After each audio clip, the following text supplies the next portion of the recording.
Toujours dans le cadre de cette prédication vivante, et nous avons abordé la dernière fois la question de la liturgie de la parole, non seulement dans l'Eucharistie, mais aussi dans la célébration de tous les sacrements, depuis la réforme liturgique, avec la place centrale de l'homélie comme manière de faire résonner la parole de Dieu dans le cadre liturgique, dans le cœur des auditeurs, des fidèles.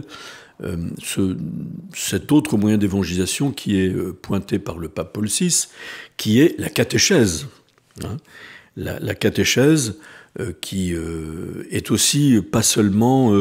la transmission d'un savoir, comme on le sait bien, même si cela est aussi important. Et j'en profite pour dire que je pense que le catéchisme question-réponse n'est pas si anodin que cela. On l'a souvent remisé aux oubliettes en prétendant qu'il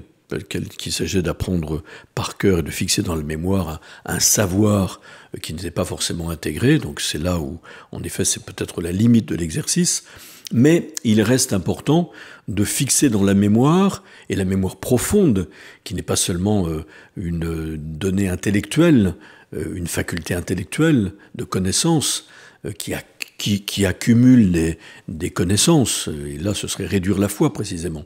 à un savoir et une connaissance, mais qui permet aussi d'intégrer le donné révélé à la personne tout entière, dans son cœur profond. D'ailleurs, on dit souvent que mémoriser, c'est apprendre par cœur. C'est important de dire cette expression parce que son origine, c'est dire qu'il s'agit d'intégrer un savoir, pas seulement au niveau de l'intelligence, mais au niveau du cœur,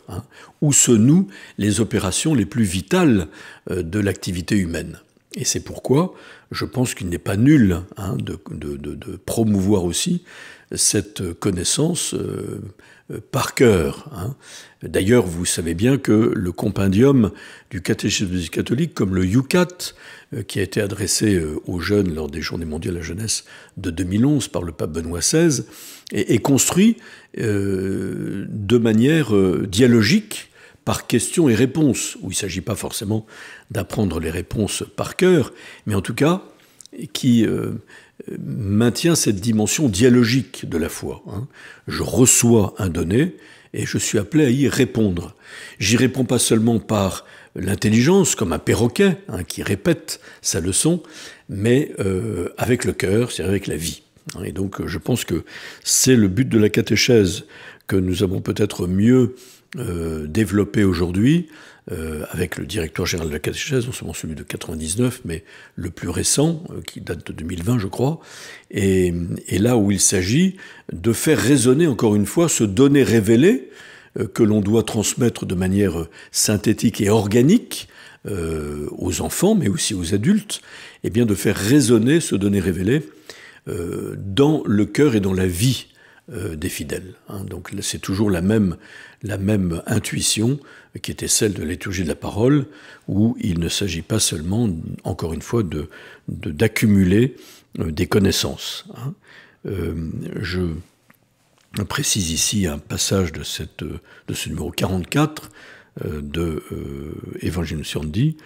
que cet enseignement doit être donné pour éduquer des habitudes de vie chrétienne, et non pour demeurer seulement intellectuel. Personne ne le contestera. Assurément,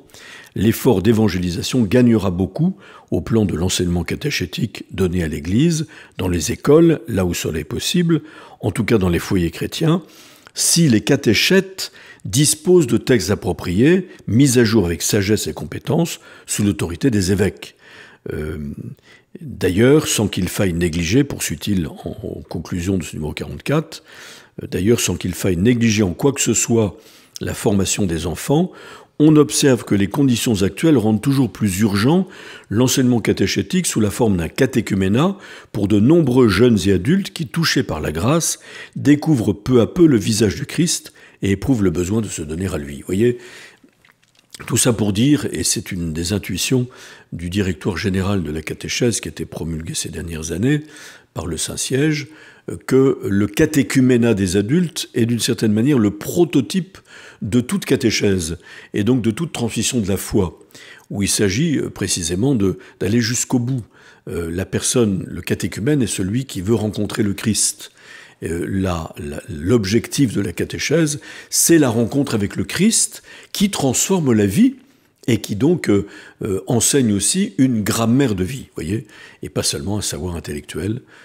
qui consisterait simplement à augmenter les connaissances de celui qui écoute la parole ou qui écoute l'enseignement de l'Église.